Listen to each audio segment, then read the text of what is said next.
உங்களுக்கு தெரிந்த பாடல்கள் மெசேஜில் சென்ட் பண்ணுங்கள். ஹாய் வணக்கம், நான் லதா கிருஷ்ணன். இன்றைக்கு காலையில் வந்து நேரலையில் ஒரு பதிவு போட்டிருந்தேன்.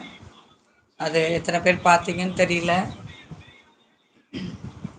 அதாவது காலை உணவை வந்து ஸ்கிப் பண்ணாதீங்க அப்படின்ட்டு.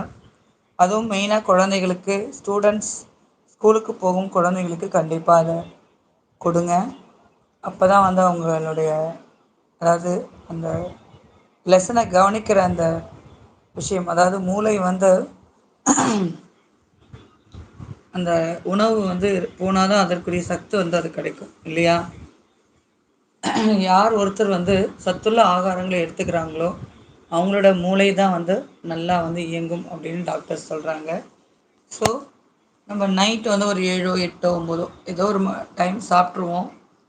மார்னிங் பார்த்திங்கன்னா நிறைய 8 to 12 ஹவர்ஸ் கூட ஆகிடும்.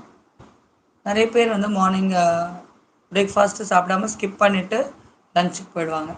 ஸோ அது மாதிரி இருக்கும்போது நிறைய பிரச்சனைகளை வந்து ஃபேஸ் பண்ண வேண்டி இருக்கும். வேலைக்கு போகிறவங்களா இருக்கட்டும், படிக்கிற குழந்தைகளாக இருக்கட்டும். அதனால் மார்னிங் வந்து பிரேக்ஃபாஸ்ட்டு ஸ்கிப் பண்ணாதீங்க அப்படிங்கிறது தான். சாதாரணமாக சொல்லுவாங்க இல்லையா, காலையில் ராஜா போல் சாப்பிட்ணும், மதியானம் மந்திரி போல்